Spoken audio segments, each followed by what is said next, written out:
সবাই কেমন আছেন? আশা করি সবাই ভালো আছেন। তো আমার টাইটেলই দেখে সবাই বুঝতে পারছেন আমি কোথায় আসছি। বান্ধবীদের সাথে ঘুরতে আসছি। আর এটা তো চিনেনই, যে গেছেন তারা তো সবাই চিনেন। তো দেখতে দেখতে একটা বিলাইয়ের সাথে দেখা হলো, বিলাইয়ের সাথে কিছু পিক তুললাম।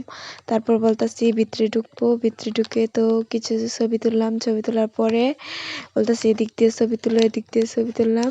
তারপর দেখলাম ফুলের দোকান, ফুলের দোকানেও ছবি তুললাম। তারপরে বলতেছে ফুলের দোকানে ছবি তোলা নিষেধ। তারপর দেখতে দেখতে চলে আসলাম একটা দোকানে, অনেক বড় দোকানে, অনেক সুন্দর সুন্দর ছিল, ডল ছিল আর ঘর সাজানোর জিনিস ছিল। আমি বলতেছি কি সুন্দর জিনিস, কিন্তু টাকা নাই, দুঃখের বিষয়, কিছু করার নাই।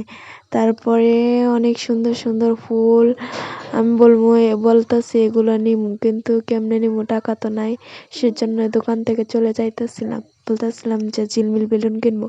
তো মাতেই ঝিলমিল বেলুন 150 টাকা করে। আর তারপরে আমি বললাম এত টাকা তো আমার কাছে নাই, শুধু দেখতে আসছি আর ঘুরতে আসছি, যা এই জন্যই খাইলামই না কোনো কিছু। তারপর ঝর্ণার ভিডিও করলাম। তারপরে এই যে দেখেন কি সুন্দর চুড়ি, কানের দুল, ক্লিপ, অনেক সুন্দর সুন্দর ক্লিপ। তারপরে আমি বলতেছি এগুলো নিব, কিন্তু এগুলোর রেট হলো 50 টাকা করে, 30 টাকা করে। তারপর দেখলাম যে নৌকা, তারপর অনেক সুন্দর তো নৌকা। তারপর আমি বলতেছি যে নৌকা চড়বো নাকি না, বলতেছি যে নৌকা কেমনে চড়বো, টাকা নাই তো, নৌকা চড়তে গেলে টাকা লাগবো। তারপর বলতেছি আচ্ছা থাক, বলতেছি থাক, চড়া লাগবে না। তারপর ভিডিওটা শেষ